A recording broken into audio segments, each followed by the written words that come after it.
Hey, welcome to the Sit Down and Heal podcast. And we're going to get started in just a second here. We're going to get this official podcast going.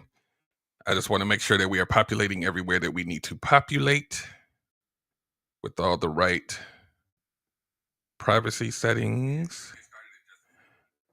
So come on in. Just give me a second. Oh, it won't let me change the privacy stuff. Hold on 1 second, guys. Come on in, say hello. Come on in, say hello.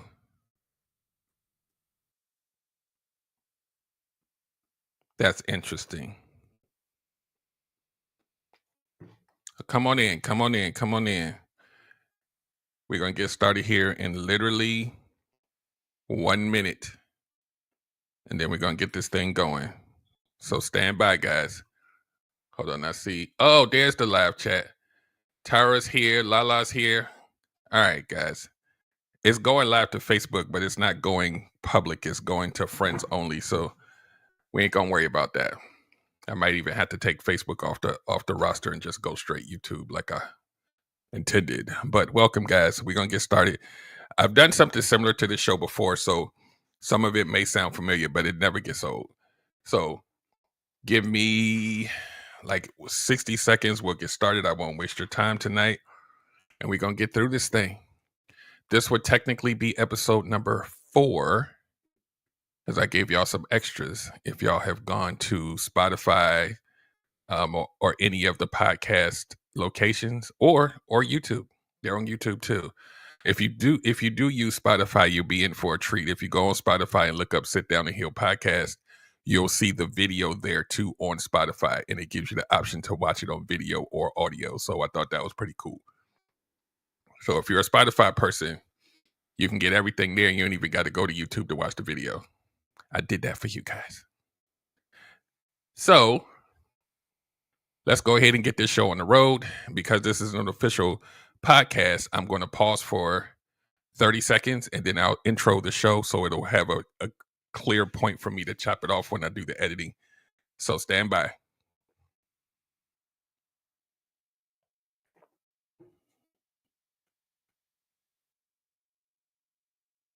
Welcome to the Sit Down and Heal podcast with Coach Derek. And my name is Coach Derek, and I am your host.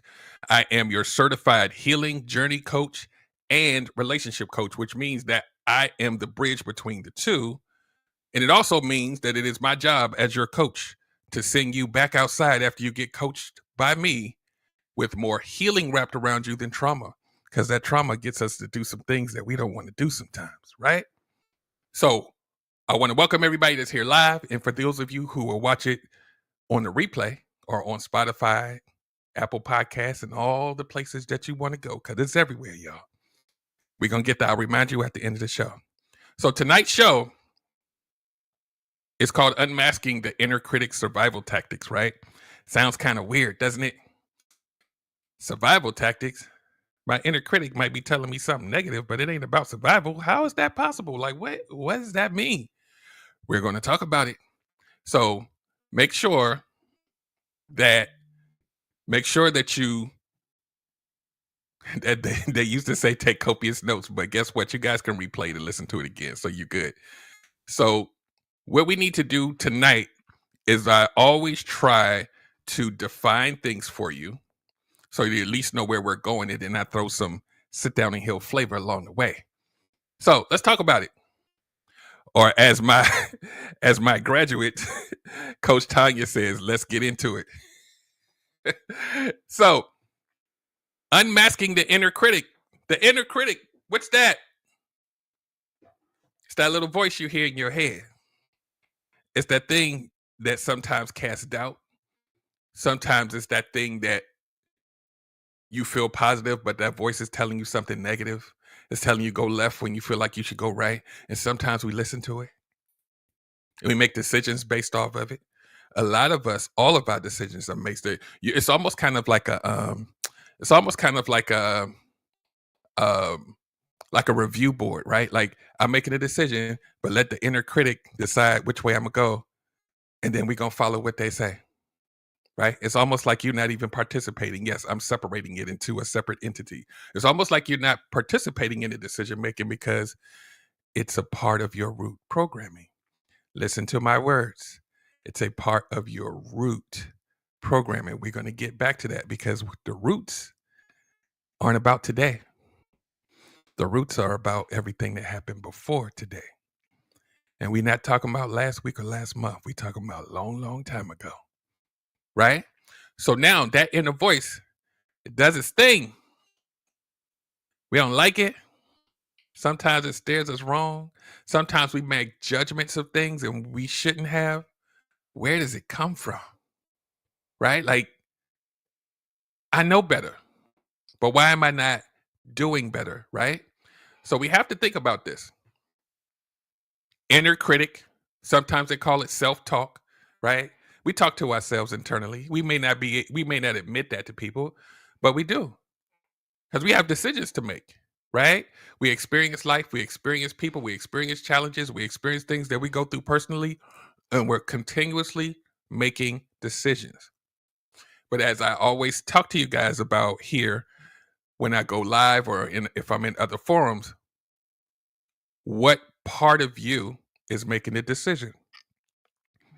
Is it a more self-aware and healed version of you? Or is it a traumatized version of you? And what helped create that inner critic? Was it your mama? Was it your daddy? Was it some caretaker of yours, a grandparent? Some life experience created a version of you that has an inner critic that steers you wrong every time. Right? And then once we know it exists, then we got to figure out why is it controlling us and we don't have control. Now, the inner critic isn't always bad. It just exists. It's that voice that has been created over time that steers us and guides us. And sometimes it guides us in a dysfunctional path. Sometimes it guides us in a positive path. The coaching, the healing that you would do with me is we unearth where it comes from. Because once we unearth where it comes from, then we can create a path on how to manage it better. So we're going to do some definitions here and we're going to go down the journey. So remember, as we go through this is what I need for you to do. When I start defining things tonight, I want you to internally think about if you fit one of the things that I define. I'm saying this very slow. I want you to, in real time, think about not the fact that, because what we do as humans, it'll be like, that's me. I want you to do that's me, but I need for you to do like part 1A. Part 1, yes, that's me. Part 2, I want you to take like 10 seconds to think about where in your life did this come from? So a lot of you guys are pretty astute. You'll be able to figure it out very quick. But you're going to say, that's me. And this is what I want you guys live to do in the comments. As I go through them, I want you to raise a hand or say, that's me. And then not in the comments, think about where it might have come from. And then 1B, am I in control of it? I know that's a lot. That's why the replay is going to be available. So let's do this, y'all. So I've done this on shows before, but it's never a bad time to do it again. So what I'm going to go through now are called cognitive distortions. Many years ago, I did a similar show and it was called My Mind is Playing Tricks on Me, right? It's like the way that you process things is a little distorted. How you judge, how you react, what you do is distorted because that inner critic, that inner child is in there also. It's not just the adult you. So sometimes things get distorted because your path in your life may have had some trauma or some challenges or something that you were missing. And then it creates a narrative that creates how you decide things cognitively. This is the work, y'all. Once you have a greater understanding and awareness of yourself, then we can talk about how to heal, not just that you need to. So let's do this. It's not a short list. So I'm going to run through these and we'll see how many we can do. But I want you to hopefully try to identify some of these things because if and when you decide to get help, right? Let's say you go through me, let's say you go through therapy, you can say, I already kind of know this is over here. I get this part of myself. I need to work on that. So you almost come in with a little more information for the coach or the therapist to kind of chew on to make a decision on how they help you. So hopefully that makes sense. So let's do this.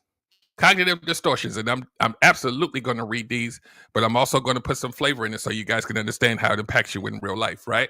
So these are cognitive distortions, and it's just really what it is: cognitive, and then a distortion of reality. Listen to my words; it's a distortion of reality because your trauma is interlaced with your being. So the first one, and this is something after this show you can Google cognitive distortions, and it'll tell you all the stuff, right?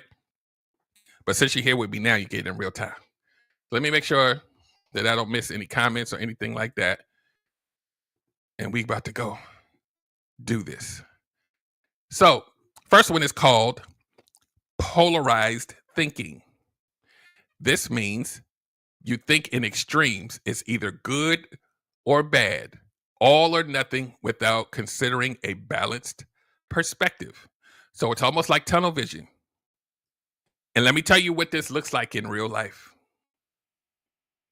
People will make an assumption or a decision about something with no factual information. And whatever that thing is, good, bad, all or nothing, it becomes your truth because there's a distortion. You're seeing it through a fuzzy lens, all or nothing. So what that looks like is sometimes, let's say you're having a conflict or a disagreement with a partner, right? And they say, so you didn't, oh, I love this. You didn't take the trash out. Because you didn't take the trash out, it means you hate me. It's final answer. All or nothing. It's my truth. Means you hate me. We're done. But I took the trash out the last 300 times. It's okay. You hate me. There's no coming, like you can't, there's no supporting information you can put in there. Now, here's the lesson. Where did that line of thinking come from? Because it's not about the person in front of them. Where did they learn to make that connection? These are things we got to think about. I'm not going to speak amongst yourselves, right? But think about where that came from, because 0 to 100 real quick. Take it out the trash. Don't take it out means you hate me.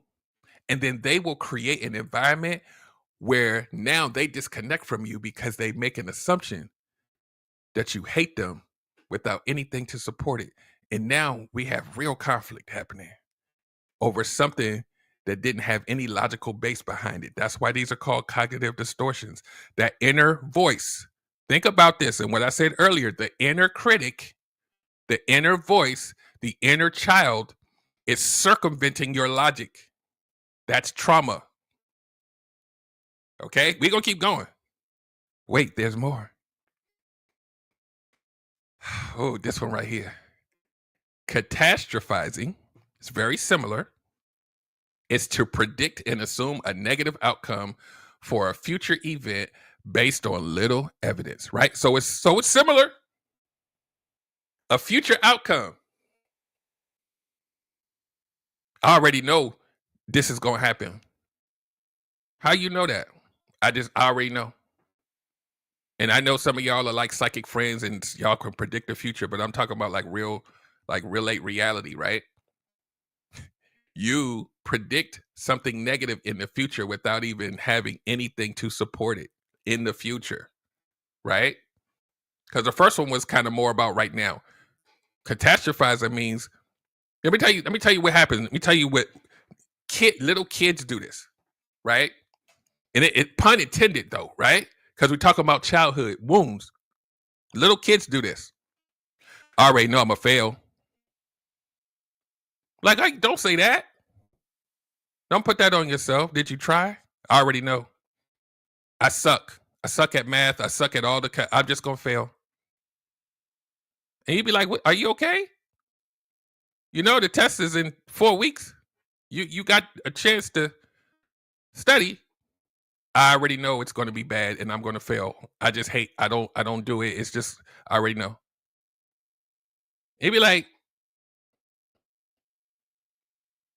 and they be using words like can't. I can't do it. And I'm like, but we not even there yet. Like you can practice. The negative self-talk. It be honest. That kid grows up. Still there. When you grow into an adult and you move around the world, this is what it sounds like. This guy just tried to come talk to me, but I already know that he's going to not like me anyway. So why try? I already know I'm probably not his type. He asked for my number, but it's probably not going to work anyway. Ooh, ooh, ooh, I hear this every week. I want to date in about 6 months after I heal, but I already know everybody's trash. So why try? It bothers me just saying it because I'm like, you technically from the term are catastrophizing the future in the present. That doesn't even make logical sense. Listen to my words. It doesn't make logical sense because it's not logical. But why is it not logical? Because there's trauma wrapped around it. We gonna keep going though. We gonna keep going, y'all. We only on the third one. It's like 9 more after this next one. Are we gonna get through them all? Put a one in the comments. You want to go through all of them? We're gonna go through them all, even if I got to speed through. So now, the next cognitive distortion is called a mental filter. And that means that you focus on a negative detail of a situation and exclude all the other details, such as the positive parts. So notice how these are kind of similar. They're kind of similar. That means you see something that has a lot of positive attributes, but you only filter the negative out and make that your truth and forget about all of the other supporting evidence. How many people do that when they date? You looking for the red flag? How you miss all the other stuff? Oh, we do this when we argue, right? You'll be in a relationship and you'll be amazing, and then you make a mistake, and that mistake then defines the totality of your character. This is one of my pet peeves, y'all. You're not gonna just ignore my body of work, damn it.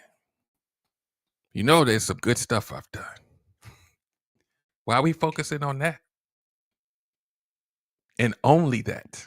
This is how arguments happen. This is how resentment starts, y'all. Because it hurt.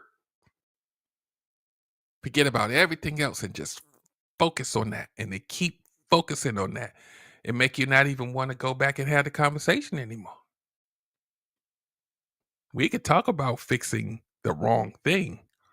But when the wrong thing becomes everything every day, Houston, we have a problem.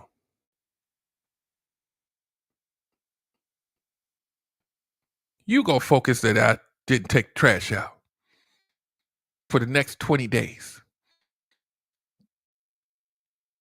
We talking about trying to figure out where we gonna go to eat. We going back and forth. And you know the woman don't know, she don't never know. So we going back and forth about I'm joking for y'all coming. He talking about women, don't do it. You going back and forth about, and that's why you didn't, you forgot to take the trash. What the why you we talking about food. We was good. Now we not. Y'all know what the hell I'm talking about. Let me breathe, y'all. Let's breathe together. There's more. Hold on, y'all can't see my hands. And if y'all on the audio, y'all definitely not gonna see my hands. But they were up in the air, y'all, just for the people listening on the audio. It was in the kind of a woosah meditative for those of y'all who will only hear the audio. You know why I'm going through this so slow? Because I've experienced these before. Whether it was me or the other person, I think I've seen them all. And most of y'all have too. We ain't young. We done seen some things. The next one is called overgeneralization. And that means to assume that future experiences or situations will have the same outcome based on one or a few events. The dating pool has P in it. Your overgeneralization based on a couple of damn relationships, a couple of damn dates. All of the people in the dating pool must be trash. Y'all know I talk about this all the time. You don't even have enough information to create a statistic, but you just painted a whole gender overnight. If that ain't overgeneralization, I don't know what is. Y'all get pissed off when somebody's on a live stream or something and they be like, so women are like this. And you be like, wait, not all of us. They be like, you must be talking about the women that you dated. That overgeneralization, imagine this is your life in your relationship and your partner's always doing this. And y'all know one of my triggers is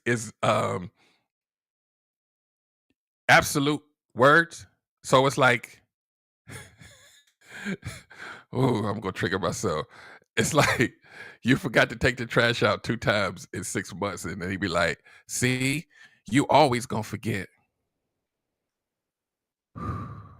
Let's breathe. Let me breathe. You always gonna forget. And I was like, how you know? Because you forgot those 2 times. That's why.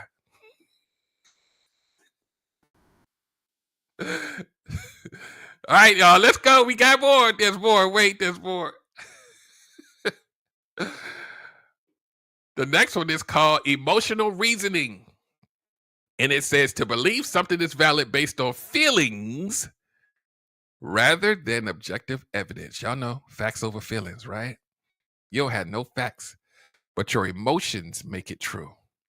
Ooh, how many people know about this one? Your emotions become your truth. Even if, let me tell y'all something. Oh, the downloads are coming. Ladies and gentlemen who've never been on my show, when I say the downloads, that means I'm having like an epiphany in real time. Y'all know that there are like, and it could be adults too, where that kid will feel like they didn't do anything wrong. And then that becomes their truth. And then you could bring them a camera recording of it with them doing the thing. And they be like, no, I didn't do that. What? I got proof. Y'all ever had proof? Y'all ever had proof? Wait. Y'all ever had proof? And the person was like, I don't know what you're talking about. I wouldn't do that.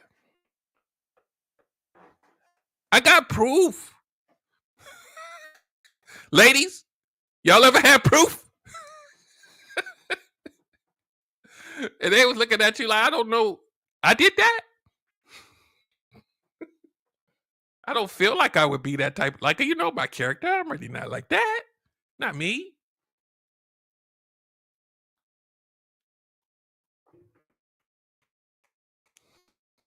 Stings, don't it?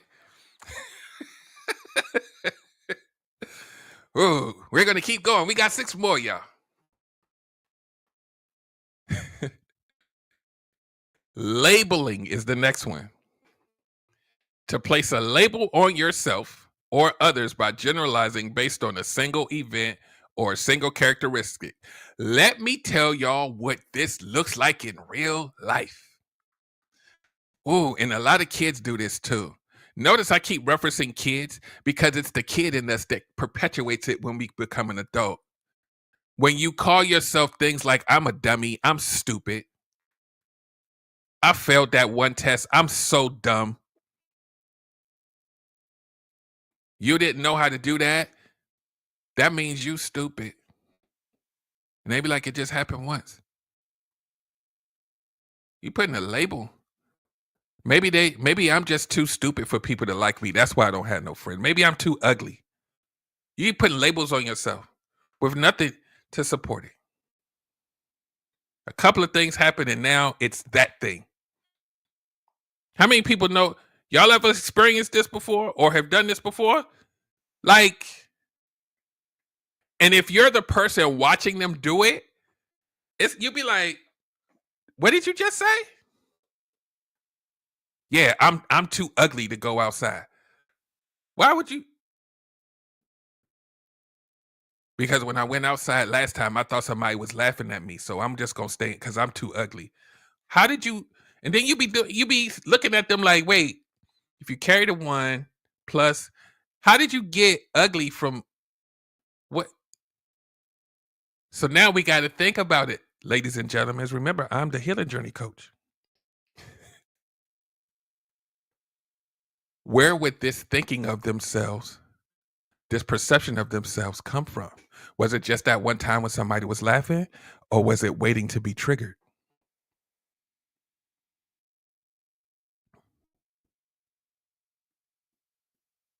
Was it something lying dormant that you felt about yourself that it took that thing to trigger it? Because the math doesn't math. Remember, it's not going to, none of this is going to make logical sense.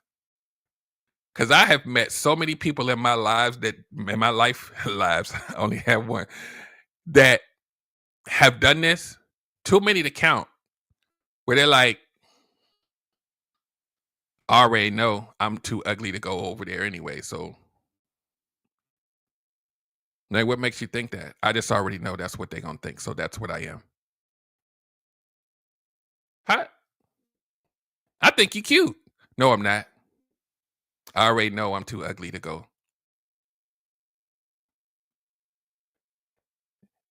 20 people just said you look adorable.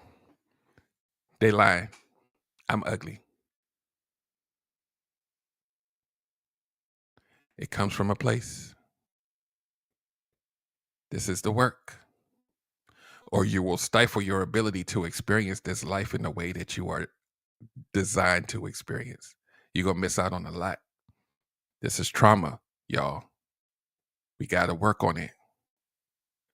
The next one, I think it's kind of similar.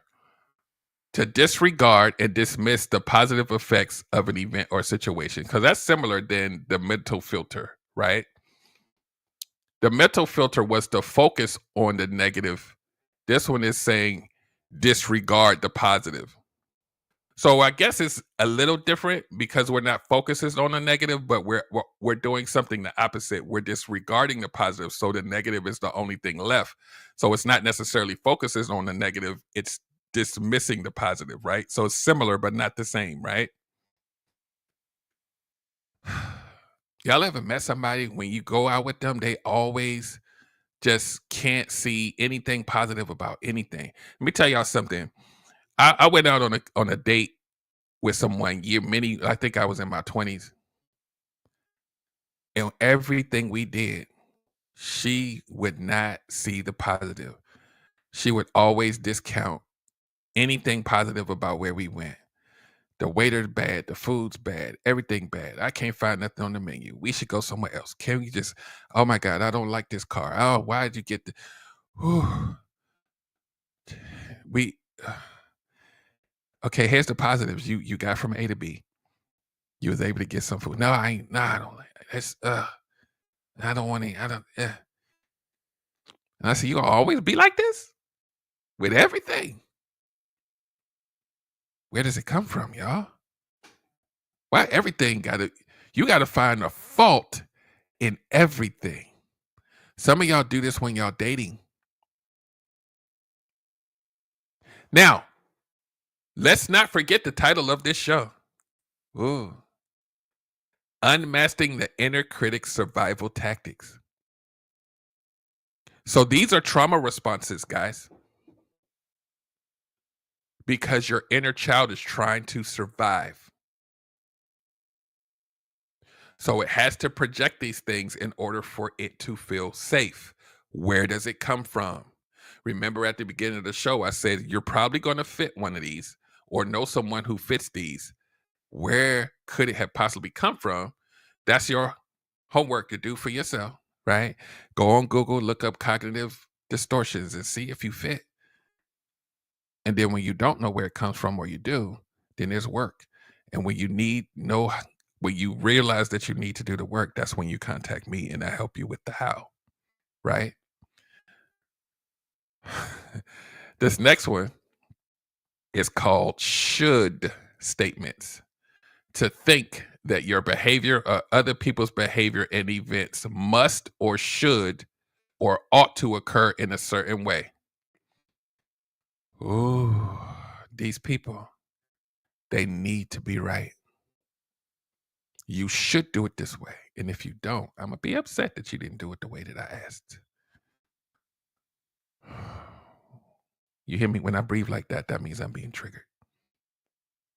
Let me read it again. To think that your behavior or other people's behavior and events must or should or ought to occur a certain way.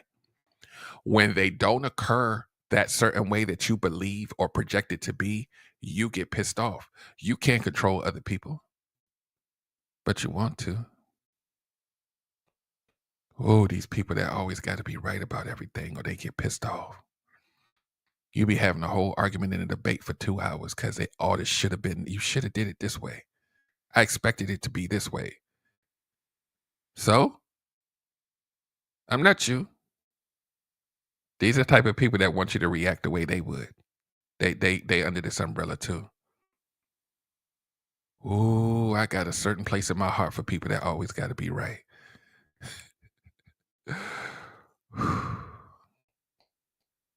And it doesn't mean that any of these people are evil. It comes from a place. It's a myriad of experiences, and a lot of times childhood wounds, trauma, relationship stuff, family stuff. It creates a version of you that has to do this for what? Survival. Because if my mind can't make sense of it, even if it's fuzzy or flawed or traumatic, I have to make sense of it so that I can process. And so sometimes processing the trauma and surviving through feeling that way is I have to project onto you. I have to imagine that you're wrong and I'm right. I have to filter all the positive stuff and focus on the negative because that's all I've ever done. Because if there's no positives, then I was right about it being negative. Y'all know I talk about this all the time. When you go out, and I always relate it to dating because in relationships, because I'm a relationship coach too, right? So it's just baked in, right? Healing relationship, childhood relationship, all of this stuff kind of fits together, right? We or people we know, they can't find anything right about every person. They have to look at you know what happened? Let me tell you how this childhood wound thing works. Positive attributes are scary. Peace is scary. So you have to, and Emmanuel's in here, you have to run towards the chaos. You got to run towards the negative because the negative feels like survival. Are y'all catching this? The negative feels safer to you than the positive stuff. So you push the positive stuff out the way so that it makes sense to your traumatic version of yourself. These people self-sabotage relationships and blame it on the person. It's weird, isn't it? I sabotaged it, but I'm blaming you. Remember, logic doesn't live here. It won't make sense. Oh, but it does. Because once you put in the childhood trauma, it makes sense that you would act this way. And this is what I do as a coach, is we parse these things out and then we can trace it back to where it came from so we can work on fixing the you now. Because you will always time travel when you deal with these cognitive distortions. It's going to feel like that childhood thing is happening right now. Maybe they don't like me. Maybe they, because you always had that. Some of y'all, when y'all were little, y'all was told y'all was ugly. It makes you view the world differently, doesn't it?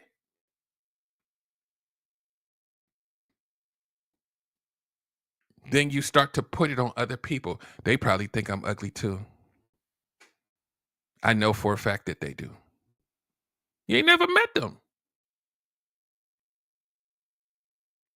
Oh, I know, and I know you guys have too, because we've been on this earth a little. This negative self-talk stuff, these people, they just can't stop. It's annoying. I try to be empathetic, but I'd be like, why you keep saying that? I'm so stupid. What? We gotta work on this, guys. No judgment here. This is a safe space, but we gotta work on this. It's inside you deep. We gotta work on it. All right, we got 3 more, y'all. The next one is called personalization. To blatant. I probably touched on this inadvertently because I didn't read these beforehand. I'm an adrenaline junkie. I like you to get my real time expression. To blame yourself for the actions of others and external events that occur without considering other factors that are out of your control. You blaming yourself for stuff that other people did. Does this make sense logically? Let me tell y'all what this sounds like. Oh, I don't even have to read. What this sounds like is that when something happens over here, some other people do, somebody did something, you will blame yourself. Well, they probably did that because of me. Maybe I'm the reason why they didn't do the thing, right? It don't have nothing to do with you. It's that internal inner critic, that voice. It probably was you. Let me tell y'all, ladies, let me tell y'all what happens. You'll have like a friend or some kind of friend group. They go out, but they didn't contact you. And then you see the pictures online, and then here comes the inner critic. It's swimming, it's swarming around, it's swirling. They probably didn't call me because they think I'm dumb. That's why. They probably didn't call me because I'm not pretty enough to go with them. I've seen this in real time. How did you make that? How did that connection, and where does it come from? Because it's not about those friends. Who made you think this about yourself? How long ago? Because that's not about them friends. It's too visceral of a reaction for it to just to be about that one time that they didn't call you. And for you to know for a fact that it's because you're too ugly to go or you too stupid. They probably think I'm dumb. That's why.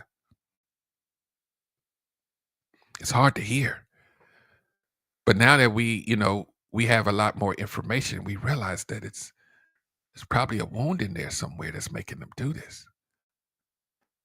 Because now let's play this out. Let's pretend you're this person that thought you were dumb or thought you were stupid or thought that the reason why they didn't call you was whatever. Imagine that person, how they show up when they're dating someone. Do you think that this type of person is going to probably always get played? You think this person is probably always going to end up with somebody that's going to undermine who they are, make them shrink? Do you think that this person is going to have an overt need for validation that they are pretty. When they meet someone they date, that person is going to have to always reaffirm them all the time, or then they will then sink back into that hole. You have to find someone that's willing to do that for you,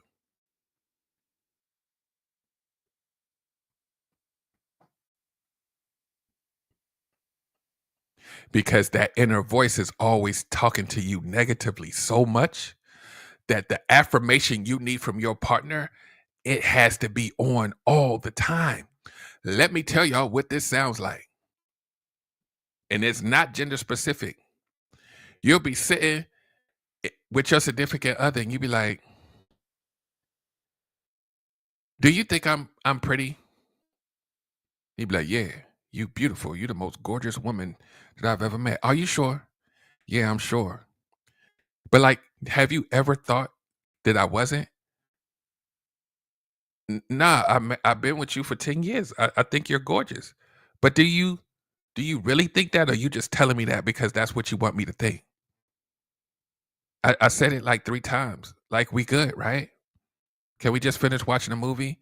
But I just want to know, do you really think that I'm beautiful? Like, I know there's a lot of women out there. Do you really think that I'm pretty? Now we start. What? You love me, right? Yeah, I love you. I married you. I tell you every day. But do you really love me? Like, do you think I'm good enough?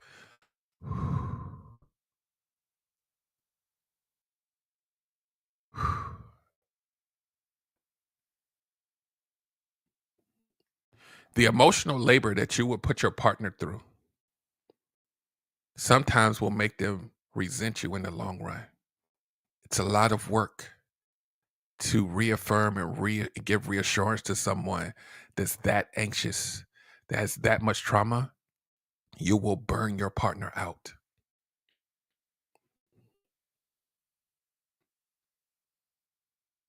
Yeah, I'm silent for a reason. That's for us to think like, it's a lot, right? We got 2 more left. Then I'm gonna let y'all, enjoy your bedtime and your whatever y'all do. Here's the one that y'all gonna really like. Blaming.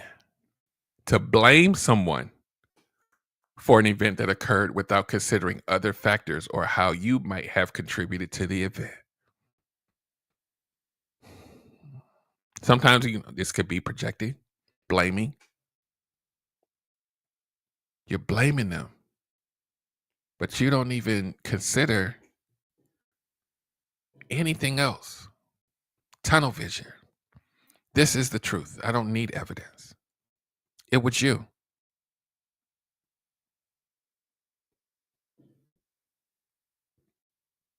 right? It's your fault. Why you say it's my fault? I just know that it is. How do you? I just know. And then they will treat you like the villain with no evidence.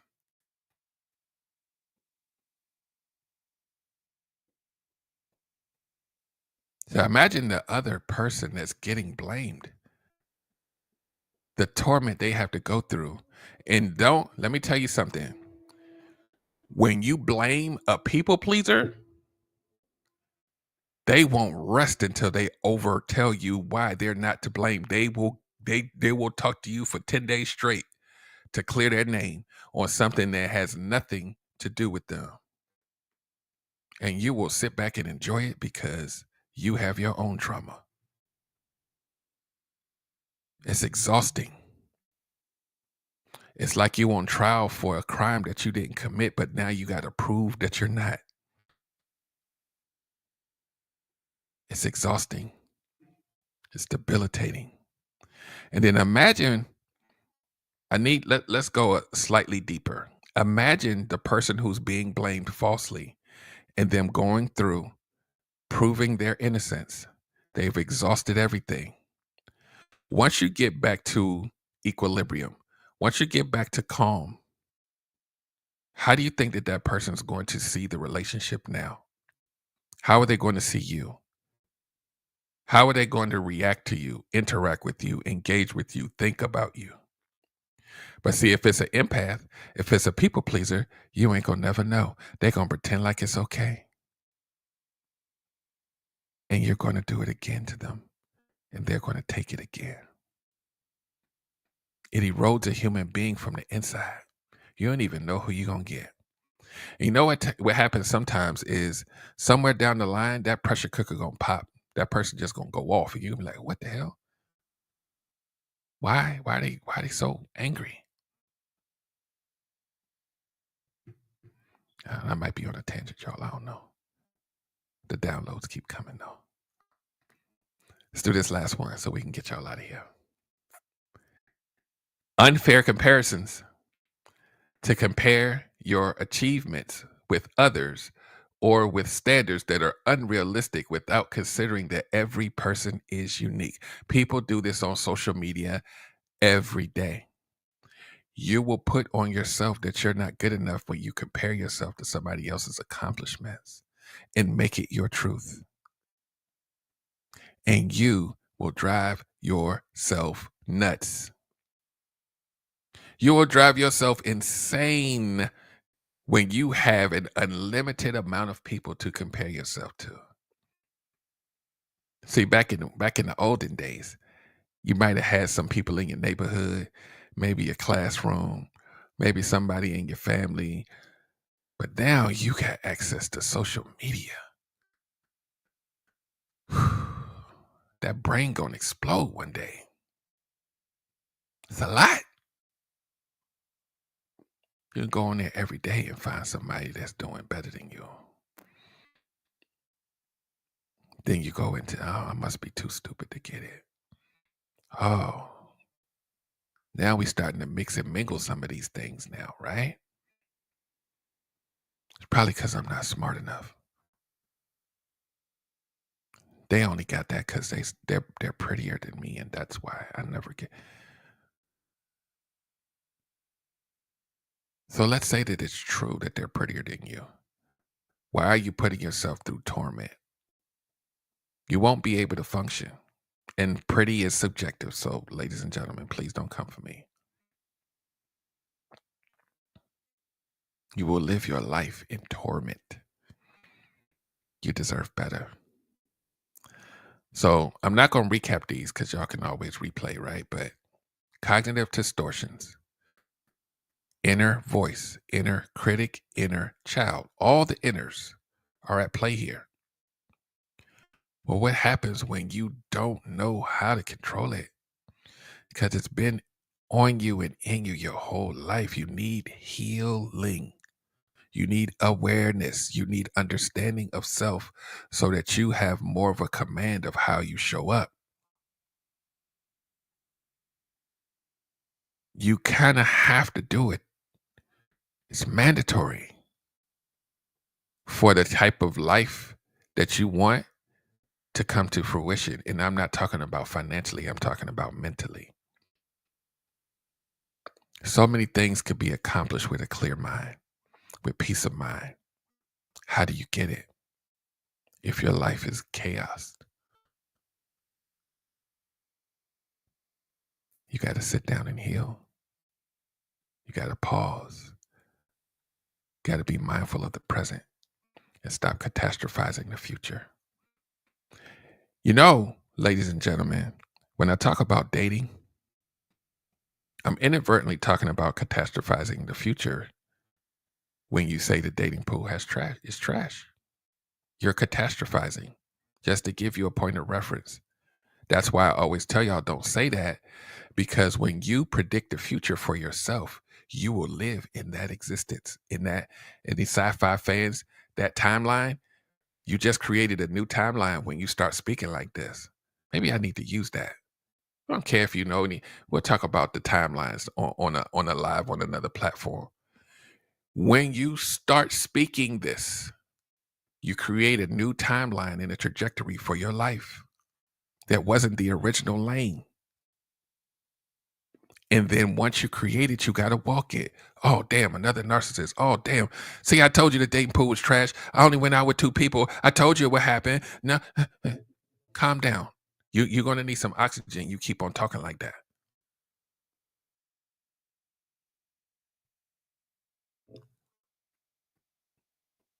Stop saying it because it's going to create a future that you perpetuate yourself. Yeah, I'm quiet. When I'm quiet, that's for y'all to think. So let's wrap this up. We have to ask ourselves, is our inner voice ruining our lives? Is our inner voice messing up how we interact with people? Is our inner voice making us stay in the house and not go outside because of fear? Fear of what? Fear that something's going to happen that happened to you before? Guess what? You already know what before looks like. So when it comes to you again, is the inner critic going to make you pull it in, or are you going to have a boundary to keep it away? We learn these things here at Sit Down and Heal Coaching. You too can learn how to manage yourself better. You don't have to have all of this inner critic, inner child running your life. I talk about this literally every week. The adult version of us has the power to control it, to manage it. Even when you feel like all hope is lost, when you get the tools, you can say, let me ground myself. Let me say some positive affirmations. Let me go walk and touch grass. Because I know what this is now. Dang, I did just catastrophize. Coach Derek said, if I say this, it's catastrophize. Yes, we have to stop.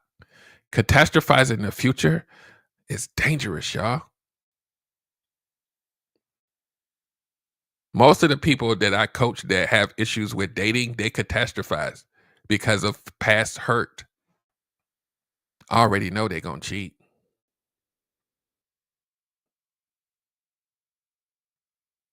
You still with him though, right? Yeah, but he's a man and they all do it. So one day it's going to happen. So if that's true, why are you there? I just, I don't want to be by myself. You hear all the trauma talk? I need for y'all to earmark this real quick because I'm going to land this plane. Did you just hear all the trauma talk? All the people that you dislike in the dating pool, they hear it too. Oh my God, he played me. Yeah, he did. Listen to what you just said online.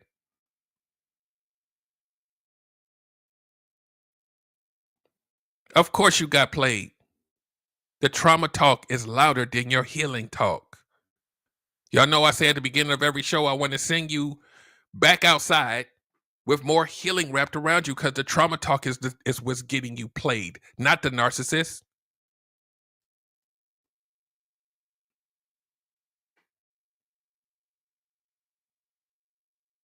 They don't need to play you when your trauma is speaking for you. You will lie to yourself. This whole cognitive distortion is all about lies that you tell yourself. How do you stop the lies? You heal first. So I'm going to land this jumbo jet. I hope that you guys got some value out of this, right? And you can replay this. This is available on all podcasting platforms on audio. The replay will also be on YouTube. I will have it up by within 24 hours each show because I have to take it down, edit a little bit, and put it back up. So it's not going to be immediately available, right? So it'll be on YouTube video. It will be on all major podcasting platforms in audio only. But Spotify, as of this past week, I'm uploading video to Spotify only. So on Spotify, you can go and watch the video just like you would on YouTube. And let's say you're watching it at home. It's amazing, y'all. Let's say you're watching it at home on the video and you're like, oh man, I gotta get in the car. Then there's a button that says switch to audio. So now you could just listen to the audio, go to the gym, and it'll still keep doing this thing. I'm just trying to make it easy for y'all. Now, here's what you also have to look out for on the horizon. There will be a Patreon community coming up very soon So you'll have more access to me. You'll have more access to tools and coaching and all kind of other things that you will not have on TikTok or any of these other platforms. So I'm making the barrier for entry so that you not only get extras from me, but you also get community to engage with as well that are like-minded people. So stay tuned for that. I'll be putting out things for that. And then as we go through these subsequent podcasts over time, I'll just be reminding you guys that it's there. But we're trying to move into a different direction to where you'll be able to get things, around the clock, and it's not going to always rely on being on Facebook or Instagram or whatever. You'll be able to have a home to go to. So stay tuned, stay tuned, stay tuned. So, and also, if you want to engulf yourself in everything else that I have for coaching, like the workshops, or if you need a one-on-one strategy session, all of that is available at www.sitdownandheal.com. So I hope you guys have learned something, relearn something, refresh your memory, trying to figure out how to control it. As always, you can contact me at the website I just gave you, and hopefully you'll come back enough times. You experience me in a bunch of different places to where you get comfortable enough to sit down and heal. I'll see y'all next time. Y'all have an amazing night.